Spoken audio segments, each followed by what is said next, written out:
4 तारखेला रात्री 7:30 वाजता आम्हाला पोलीस स्टेशनला एक मेसेज मिळाला की धारावी गावामध्ये एका बाईला मारलेलं आहे, म्हणजे जखमी झालेली आहे आणि तिला ताबडतोब हॉस्पिटलला पाठवलं. म्हणून आम्ही तिथं घटनास्थळी गेलो.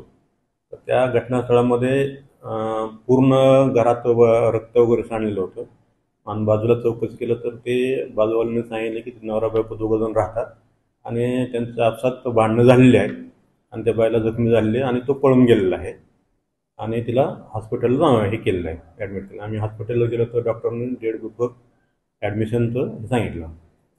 त्यावरून आम्ही त्याचा मुलगा म्हणजे मेहताचा मुलगा यांच्याकडे चौकशी केली तर त्यांचं भांडणं दुपारी त्याचे वडील आले होते कलकत्त्यावरून आणि त्यांनी दुपारी त्यांची भांडणं झाल्याचं त्याला पण त्याच्या आईने सांगितलं होतं की आमचे हा आला पण इथं तक करतोय म्हणून.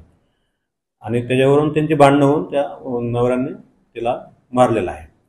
ह्यात मारण्याचं मेन कारण म्हणजे जो मैताचा नवरा आहे तो मूळ गावी राहत होता आणि ते इथं राहत होतं. तर इथं राहिल्यानंतर त्या चारित्र्यावर ते संशय घेत होतं.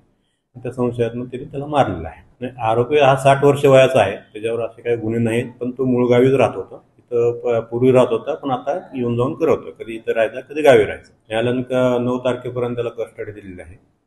आपण त्याच्याकडून ते जप्त पण त्याचे एक चाकू पण जप्त केलेला आहे आणि जे मारलेलं जे हे आहे रॉड आहे तो पण जप्त केलेला आहे.